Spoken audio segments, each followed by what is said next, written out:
Final matchup of the regular season for the Hat, Northwestern, Illinois, at Wrigley Field. It really doesn't get much better than this. Although last year's game is going to be pretty tough to beat. That game was a slugfest like we just talked about on Plays of the Week. Northwestern came out on top 45-43. I don't think we'll see quite that same level of output this year, but I still think these teams are pretty evenly matched. The Illini did lose Johnny Newton and top receiver Isaiah Williams to the NFL, but Northwestern also lost a few guys. Ben Bryant, Cam Johnson, Bryce Gallagher, to name a few. So who am I picking? I think the Hat stays in Evanston. Northwestern pulls it out in overtime, is my prediction, 30-24. All right, we traveled back to 1996, but it's time to get back into that DeLorean and tell Marty to plug 1948 into the time circuit. Let me introduce you to the 1948 Rose Bowl champions. This squad was dominant. Their only two losses came to number 2 Notre Dame and number 4 Michigan. The team was led by Captain Alex Sarkisian, who earned All-American honors at both the center and linebacker positions. I mean, he was the Travis Hunter of the 1940s. After defeating in-state rival Illinois, Northwestern clinched a spot in the Rose Bowl and headed to Pasadena. The Cats defeated Cal in the Rose Bowl, capping off a historic season. Yeah, I think they'll be first off happy to be back in Welsh Ryan Arena. They haven't been there in a while. This was also really the first true road test for a lot of these players on this team, so you have to factor that in. But I think offensively, this team just needs to find their identity. I think they're still searching. Three-pointers doesn't really seem to be the theme of this team, and I think they did a better job at, kind of reserving and playing more through the paint. Aronson Page had a strong second half. I think if he can carry that over into the game against Ohio State, that's going to be big. But I still think this team needs to find more secondary scoring options. Jaden Reed's kind of tailed off a little bit. Angelo Cheravino has been a little inconsistent. I think KJ Wyndham's a guy who I really want to see play a little bit more and be more in the offensive game plan. We saw last year at the end, this guy can take over a game single-handedly, and it feels like he's just kind of been phased out of the rotation and also of the game plan. So I want to see KJ Wyndham get back involved, and of course, Nick Martinelli, get as many shots as you can for him. Only 14 points, need him in the 20s consistently if this team's going to win games. It was just back and forth, haymaker after haymaker. I mean, both teams just going at it, and like you said, Northwestern stars ultimately showed up. Caleb Komolafe, 2 total touchdowns.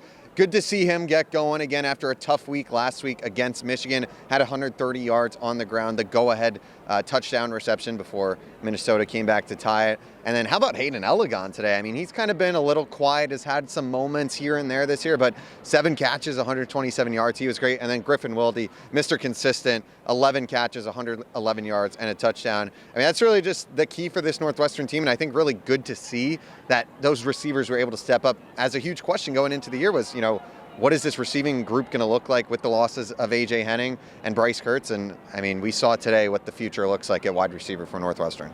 Women's basketball is off to a strong start in head coach Joe McEwen's final season. The Cats had a pair of matchups this week, and if victorious in both, would start 4-0 for the first time since 2020. First up on the docket was UMES.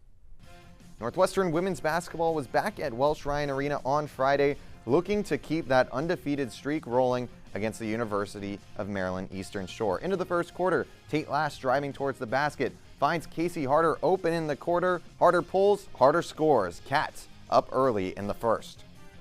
Tate Lash again with the ball, finds Grace Sullivan, who's made the mid-range her home this season. Nothing but net for the 6'4 senior as Northwestern stays out in front.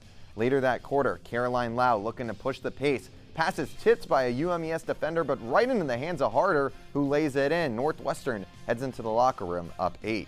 A beautiful day in Columbus for Game 3 with the Cats looking to avoid the sweep. Josh Stevenson getting the bats of the Buckeyes going early with an RBI single to drive home the first run of the day. Northwestern scored a pair in the third, and now Trent Lyolis with an absolute no-doubter. Lyolis' 8th home run of the season extends the Northwestern lead to 2, and it would stay that way for the rest of the game. The Cats pick up their 3rd Big Ten win with some stellar pitching from Matt McClure. Here with Taylor DeBoer. Taylor, 14 kills today, now 8 consecutive matches with double-digit kills. Just what has allowed you to be so consistent?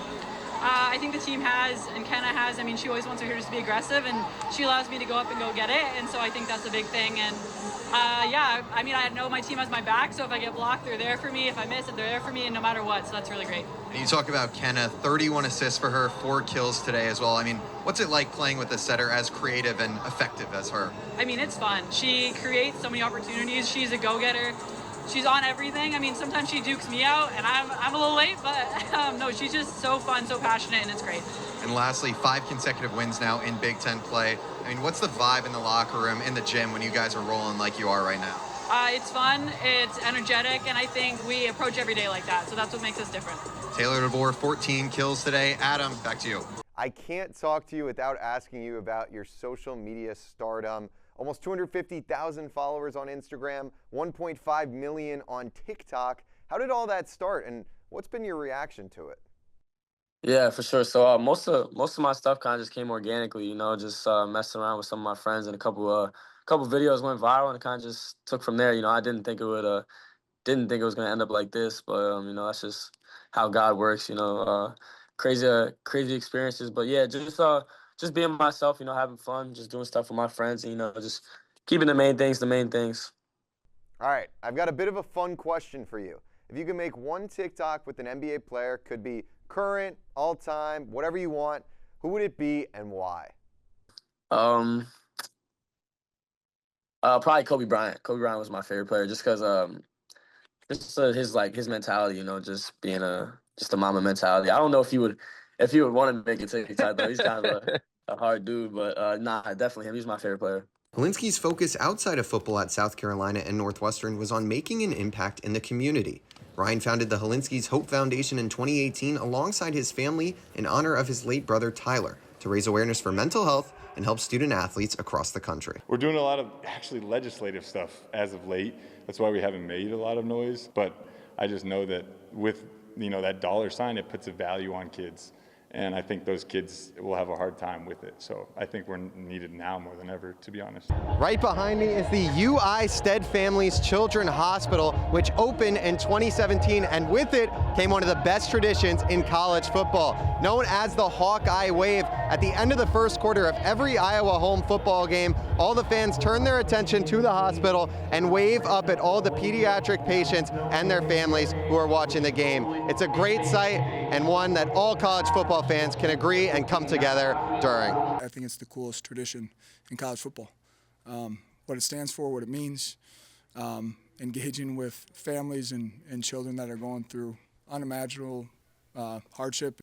First-class move by Iowa football, and a tradition that's pretty special. I was glad that our team had an opportunity to participate in it. Is college football's transfer portal cooling off? According to the NCAA, the number of players entering the FBS transfer portal this year is down 23% compared to last year. That's a big shift after years of skyrocketing movement and controversy. NCAA President Charlie Baker said this drop comes as schools now have more power to retain and negotiate with players under new rules from the House vs. NCAA agreement last year. Even with big programs like Ohio State, Oklahoma, and Texas still seeing dozens of players enter the portal, the overall trend shows far less than the record 4,200 plus athletes seen in the previous cycle. But the portal is still not perfect, as the current January window still overlaps with the college football playoff. Just look at the Peach Bowl. Oregon had to move 2 defensive players to running back, and Kurt Cignetti lost significant prep time hosting recruits as a result of the schedule. The portal isn't disappearing. It's still drawing thousands. But maybe now, teams and players are finally adapting